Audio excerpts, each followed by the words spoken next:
చోటికి 20 మంది బీఆర్ఎస్ ఎమ్మెల్యేలు వెళ్తారంటూ దానం కామెంట్స్ చేశారు. బీఆర్ఎస్ ఖాళీ అవ్వడం పక్కా అంటూ దానం నాగేందర్ లేటెస్ట్ గా రియాక్ట్ అయ్యారు. మనం చూస్తున్నాం కేసీఆర్ విధానాలే బీఆర్ఎస్ పార్టీని ముంచాయంటూ కూడా కామెంట్ చేశారు. మాజీ మంత్రి మల్లారెడ్డి కాంగ్రెస్ లోకి వచ్చేందుకు సిద్ధంగా ఉన్నారంటూ వ్యాఖ్యానించారు. ఈ హాట్ కామెంట్స్ చేశారు దానం నాగేందర్. హరీష్ రావుతో పాటు మరికొంతమంది కూడా వేరే పార్టీలోకి వెళ్లే అవకాశం ఉందంటూ కూడా దానం నాగేందర్ రియాక్ట్ అయ్యారు.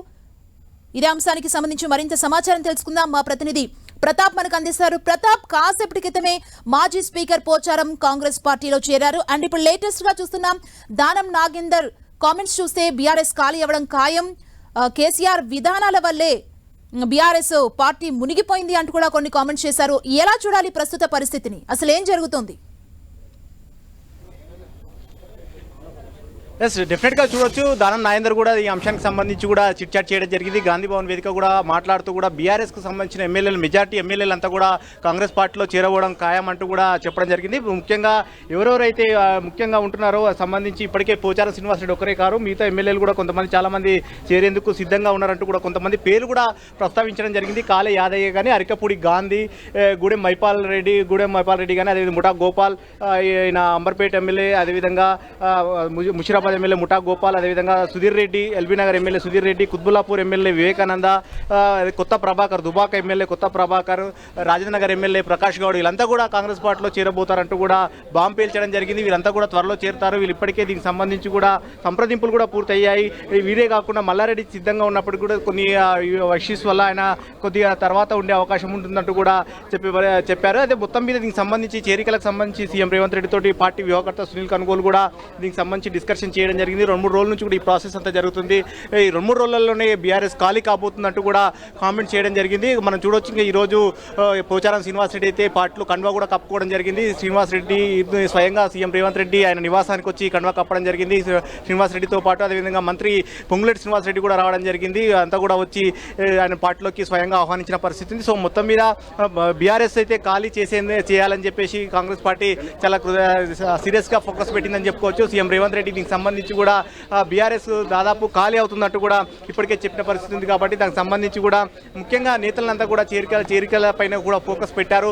ఎవరెవరైతే చేరుతారనేది దానికి సంబంధించి ఇప్పటికే దానం నాగేందర్ కూడా కొంతమంది పేర్లను కూడా లీక్ చేయడం జరిగింది, చిట్ చాట్ చేస్తూ కూడా అంశాలకు సంబంధించి. మరోవైపు జేనిక్స్, ఒకవైపు కాంగ్రెస్ పార్టీలో జేనిక్స్ సంబంధించి స్వయంగా సీఎం రేవంత్ రెడ్డి పోచారం నివాసానికి వచ్చి చేరుస్తుంటే మరోవైపు బీఆర్ఎస్ మాత్రం ఆందోళన అయితే చేస్తుందని చెప్పొచ్చు. ముఖ్యంగా బీఆర్ఎస్ సంబంధించిన మాజీ ఎమ్మెల్యే బాల్క సుమన్, అదేవిధంగా ఆ పార్టీ బీఆర్ఎస్పీ అధ్యక్షుడు విద్యార్థి విభాగం నేత గెల్లు శ్రీనివాస్ యాదవ్ ఆధ్వర్యంలో కొంతమంది నేతలంతా కూడా పోచారం నివాసానికి రావడం జరిగింది. వారంతా కూడా గేట్ను చొచ్చుకొని లోపలికి వచ్చే ప్రయత్నం చేశారు. వారు వస్తున్న సందర్భంలో అంటే అంత ముందుకు కాంగ్రెస్ నేతలంతా వస్తున్నారు కాబట్టి సేమ్ పోలీసులు కూడా వారంతా కూడా కాంగ్రెస్ నేతలు అనుకొని కాస్త సైలెంట్గా ఉన్నారు.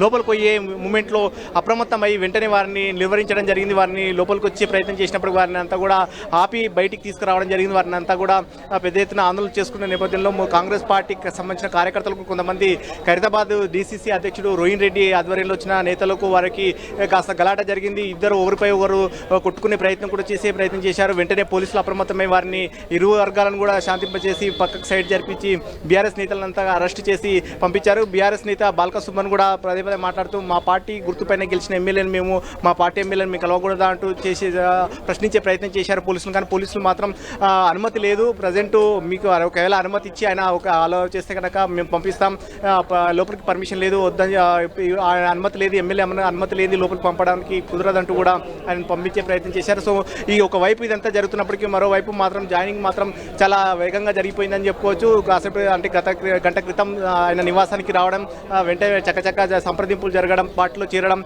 చేరిన తర్వాత కూడా రేవంత్ రెడ్డి చాలా అంశాలను కూడా ప్రధానంగా ప్రస్తావిస్తూ ముఖ్యంగా ఈరోజు క్యాబినెట్ భేటీ ఉంటుంది. ఈరోజు క్యాబినెట్ భేటీలో కూడా రుణమాఫీకి సంబంధించి, రైతులు రుణాలకు సంబంధించి చాలా కీలకమైన అంశం కాబట్టి ఆ కీలకమైన నిర్ణయం తీసుకునే సందర్భంగా పార్టీలోకి సీనియర్ నేత పోచారం శ్రీనివాసరెడ్డి పార్టీలో చేరడం అనేది చాలా శుభసూచకం.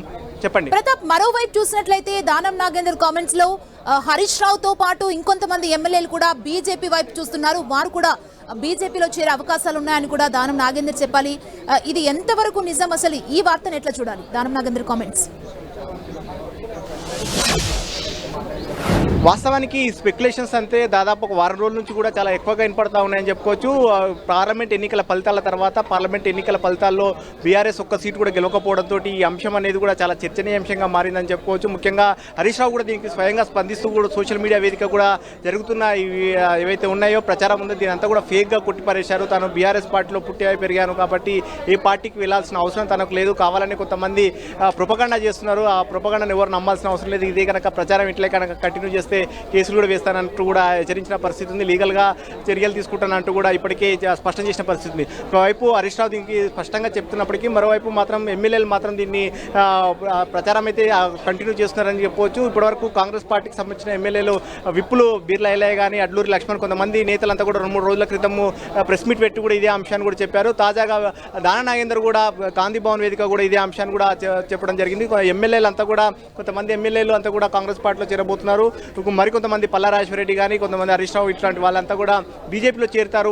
వారిపైన కేసులు కానీ కొన్ని అంశాలకు సంబంధించి కూడా వారి ప్రొటెక్షన్ కోసం బీజేపీలోకి వెళ్ళే అవకాశం ఉందంటూ కూడా ఆయన చెప్పడం జరిగింది. సో మొత్తం మీద బీఆర్ఎస్ పార్టీకి సంబంధించిన ఎమ్మెల్యేలంతా కూడా అంటే ఒక కన్ఫ్యూజన్ వాతావరణానికి క్రియేట్ చేసే పరిస్థితి అయితే కనపడతా ఉందని చెప్పుకోవచ్చు. ఒకవైపు అధికార పార్టీ పూర్తి స్థాయిలో ఫోకస్ పెట్టింది, ఎమ్మెల్యేలంతా కూడా లాగే ప్రయత్నం చేస్తుంది. ఇప్పటికే సీఎం రేవంత్ రెడ్డి గతంలో కూడా చెప్పారు గేట్లు తెరిచాం ఇక కాచుకో అంటూ కూడా ఇప్పటికే సవాల్ చేసిన పరిస్థితి ఉంది. ఇప్పటికే 3 ఎమ్మెల్యేలతో పాటు ఈరోజు చేరిన ఎమ్మెల్యేల సంఖ్య 4 చేరిందని చెప్పుకోవచ్చు.